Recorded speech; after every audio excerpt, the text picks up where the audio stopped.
qual é a responsabilidade que o setor empresarial hoje tem em relação não só à criança e adolescente, mas em relação aos direitos humanos. A discussão sobre responsabilidade do ponto de vista do direito é uma discussão de um ato voluntário face a como a empresa quer se colocar frente ao mundo.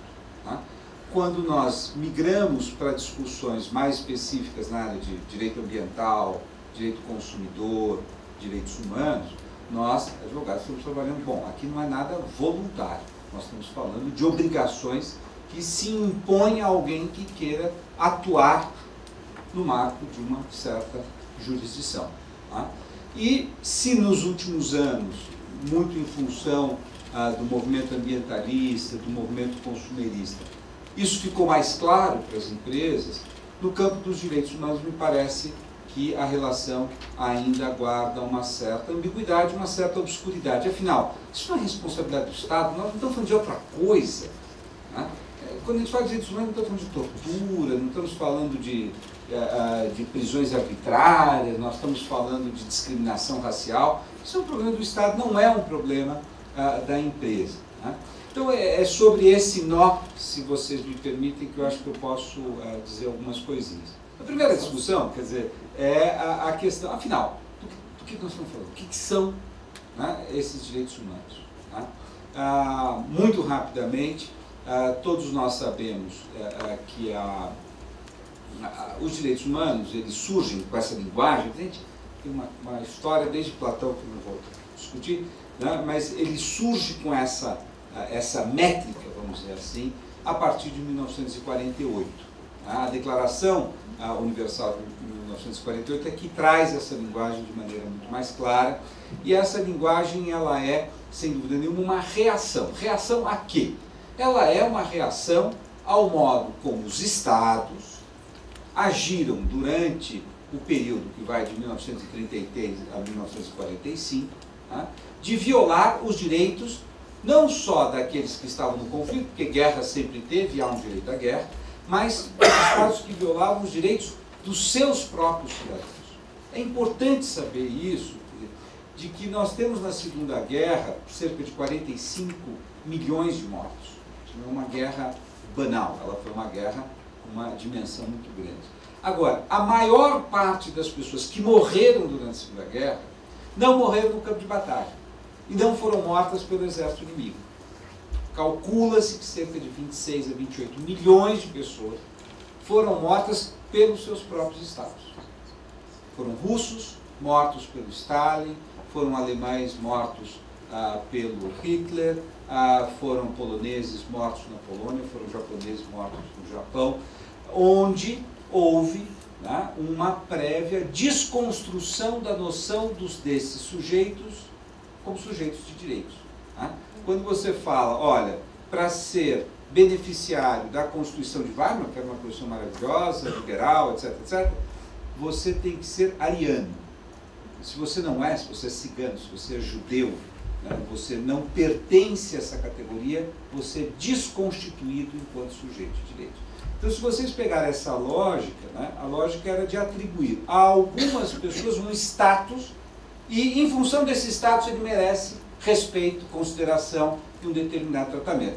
O Reinaldo vai falar aqui que a mesma coisa acontece com a criança. Quer dizer, a criança não é reconhecida como sujeito de direitos, né, no Brasil de maneira plena até 1989, 1988, a Constituição, e depois com o Estatuto. A criança é um semi-sujeito de direito, ele é principalmente um objeto à disposição daqueles que têm poder sobre eles. Né? Então, o que a declaração faz é, em face desta situação, onde houve uma destituição da condição das pessoas, ou de determinadas pessoas, da condição de sujeito de direito, né? E é isso que justificava um militar nazista de alta patente ligar um forno com 400 crianças dentro, ou seja, porque eles não eram vistos como pessoas. Tá? É isso que eu estou pensando, porque eu não imagino que eram todos alucinados. Né? Existia uma ordem, eles cumpriam aquela ordem de forma muito autômata. Por quê? Porque do ponto de vista não só jurídico, mas do ponto de vista da internalização do conceito do outro, esse outro tinha desaparecido enquanto alguém que era merecedor de qualquer respeito. Isso, por exemplo, agora de uma década e pouco atrás, na Bósnia, quando há uma determinação de que matem todos os homens muçulmanos e as mulheres sejam sistematicamente estupradas para que elas carreguem em seus ventres o fruto daqueles que mataram os seus maridos, quer dizer, esse tipo de limpeza étnica é um tipo de limpeza étnica que não reconhece ao outro qualquer condição de sujeito.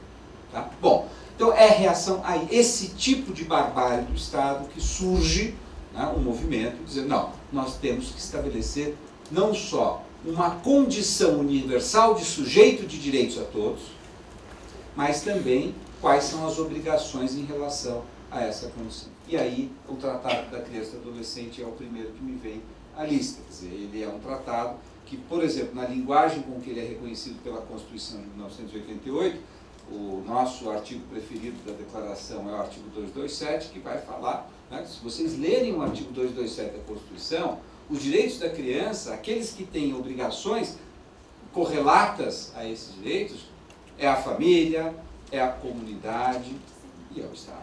Ou seja, tudo aquilo que diz respeito, aí vem a ideia de proteção integral, onde é que ela começa? O problema da criança sem escola no interior do Brasil não é um problema só da prefeitura. Ah, não é porque eu acho, porque D. Paulo Evaristo Soares acha, porque... Não, porque a Constituição diz que é um problema e por isso um pai pode ser punido por estar fazendo, por isso uma comunidade pode ser responsabilizada por estar deixando de cumprir o respeito à criança. Quer dizer, a proteção integral vem do conjunto de obrigados a assegurar o direito. Quando nós chegamos aos direitos da criança e do adolescente, o direito de cada criança, ele obriga a todos nós, evidentemente, em dimensões distintas e específicas, mas todos nós temos obrigação. Isto é que faz com que a proteção tenha um grau de integralidade. Então, o que vai acontecer, então, nos anos 90, basicamente, é que quando as Nações Unidas decidiram que a estratégia de fazer um tratado obrigando diretamente as empresas não era adequado, não era possível, o que não significa que não vá sair ainda no futuro próximo, ela começa um movimento de sedução das empresas e tentar um pacto de certa voluntariedade. Isto vem com o pacto, o Global Compact, né, que foi feito, mas mais do que isso é criado um relator especial para a área de direitos humanos e empresa, chamado John Ruggie, que é um professor de direito na Escola de Administração, em Harvard, e ele começa a verificar juridicamente, pelos instrumentos jurídicos que já existiam, já existem no mundo, né, ele tenta determinar duas coisas. Em primeiro lugar, qual é a responsabilidade que hoje nós já podemos estabelecer como das empresas no campo dos direitos humanos? Esse é o primeiro esforço. Olhando as convenções, olhando as constituições, olhando a legislação dos países, o que a empresa tem de responsabilidade no campo de direitos humanos? Será que isso está no campo da sua voluntariedade ou há obrigações legais? Obrigações, quando eu digo, significa algo que pode ser cobrado judicialmente e algo que pode gerar uma punição caso não seja cumprido. Tá? Eu não posso chegar para uma empresa e falar, seja socialmente responsável. Se você não for, eu te ponho na cadeia. Não põe. Isso é uma decisão de mercado. Tá? Agora, respeite, não discrimine racialmente. Não, eu sou uma empresa que gosto só de gente de determinada cor. Não, não pode. Elas podem violar por omissão. Elas podem, por exemplo, vamos pegar o caso de Santa Maria. É por omissão que aquela empresa contribuiu para a morte de 234 pessoas. Tá? O cantor talvez tenha sido por ação. Porque pegou fogos de artifício que não poderia ser usado, usou, etc. Então, veja, agora, eu tenho certeza que ninguém sem consciência queria matar aquelas pessoas, mas há um conjunto de omissões que levam àquelas mortes. Tá? E uma terceira categoria que me parece extremamente importante no conceito Ruggie, que é a cumplicidade. Tá? E isso nós vamos ver, tem denúncias, vamos dizer, de atuação empresarial ao redor do mundo, onde a empresa não faz, ela não se omite, mas ela se beneficia em alguma medida, quase como um cúmplice daquela conduta, né? Então, quando você vê... Isso pode chegar a situações muito... que deixam, às vezes, as pessoas muito perplexas. Puxa, mas isso não é uma responsabilidade minha. Por exemplo, eu sei que tem um governo autoritário que destrói casas populares de uma determinada população, discriminatoriamente, só que no dia que a televisão está filmando a destruição, você vê que todos os equipamentos, as bulldozers, como é que chama, escavadeiras, sei lá como é que chama isso, eram de uma determinada empresa. Você fala, puxa, você é cúmplice dessa violação. Puxa, mas não, eu só vendo e eu faço equipamento, não tem nada a ver com isso. Puxa, mas passou pela sua cabeça que o seu equipamento está sendo usado para isso? Então começa a haver uma discussão, né, sobre o impacto da sua atuação pela cumplicidade, né? Isso na área de mineração, problemas enormes. Olha, para fazer aquela mina precisa tirar esse pessoalzinho daqui. Eu não meto a mão nisso, eu não faço nada de errado. Bom, mas o Estado eventualmente faz essa atividade para você. Você não está fazendo, não está submetindo, mas tem alguém que está fazendo e você é cúmplice daquela realização. Então, o Ruggie amplia a noção de responsabilidade. E, basicamente, ele constrói três conceitos. Quer dizer, que as empresas têm, sim, uma responsabilidade de proteger os direitos humanos, né?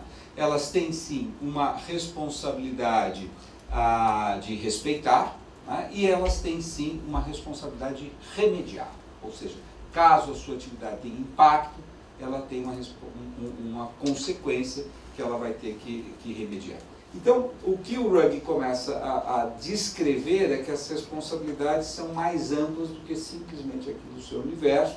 Então, tem um quadro hoje razoavelmente estabelecido, aceito, das esferas de influência onde o respeitar, o proteger e o remediar está envolvido.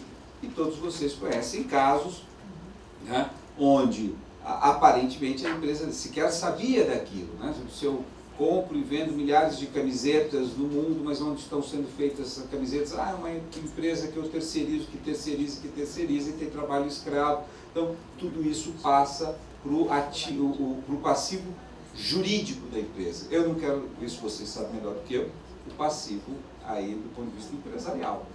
Ninguém quer comprar uma geladeira e abrir a geladeira e saber que aquela geladeira foi feita com trabalho escravo. Ah, mas eu não faço. Bom, mas será que o coque que eu compro que vem da Índia não está sendo, não foi extraído com trabalho escravo? Então, isso acho que é uma questão importante, né? E a última, essa segunda área onde o Ruggie trabalhou. Primeiro, a questão da responsabilidade. Segundo, a questão destas esferas. Por último, e aí eu concluo, é a questão do que significa, e ele faz um conjunto de recomendações no sentido de como uma empresa pode internalizar uma política de direitos humanos. Eu acho que isso também seria muito importante partilhar. Talvez o grupo já esteja cansado de saber, eu estou falando bobagem aqui, né? Mas existe um conjunto de proposições que não são muito cerebrinas, não. São recomendações que foram construídas a partir de um trabalho de quase uma década de experimentação com empresas que tentaram conceber isso. Então, esse cardápio, eu acho que é um cardápio interessante de ter em mente, que vai por algumas coisas que eu vou falar, que é desde a presidência precisa estar absolutamente comprometida com isso.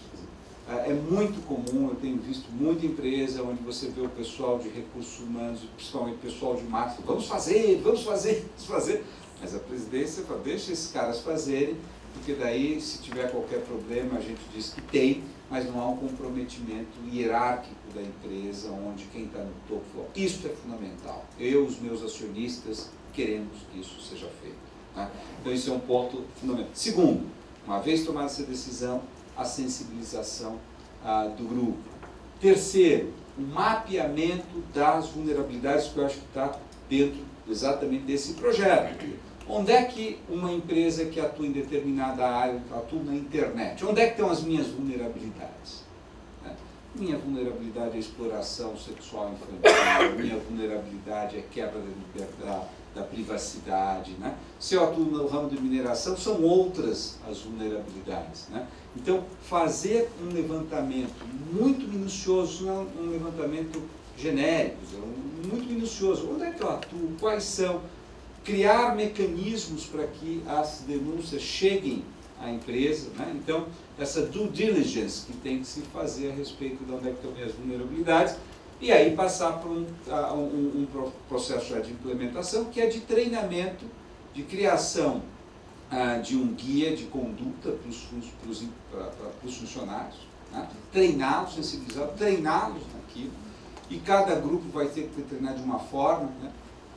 Tem que haver mecanismos muito sólidos pelos quais as pessoas podem denunciar, quer dizer, os apitadores, né? Aqueles que, evidentemente, dentro da empresa a gente sabe quando a coisa não está andando bem, tem que ter mecanismos que garantam, de fato, que essas pessoas possam denunciar sem que elas sejam repreendidas por isso. Isso vai beneficiar e poupar a empresa de diversos dramas que ela pode ter no futuro, se ela der a liberdade aos seus funcionários para que eles tragam as informações sobre denúncias para dentro da empresa. E, por último, uma disponibilidade enorme para remediar, né? Quer dizer, a empresa que nega o que faz é o pior negócio, ela deve sempre ter a clareza. Bom, isso vai ser apurado, e se apurado, as medidas vão ser tomadas. Se vocês quiserem entrar no campo de direitos humanos de empresa, saibam que é um passo além da discussão de responsabilidade, né? É um passo onde nós vamos estar discutindo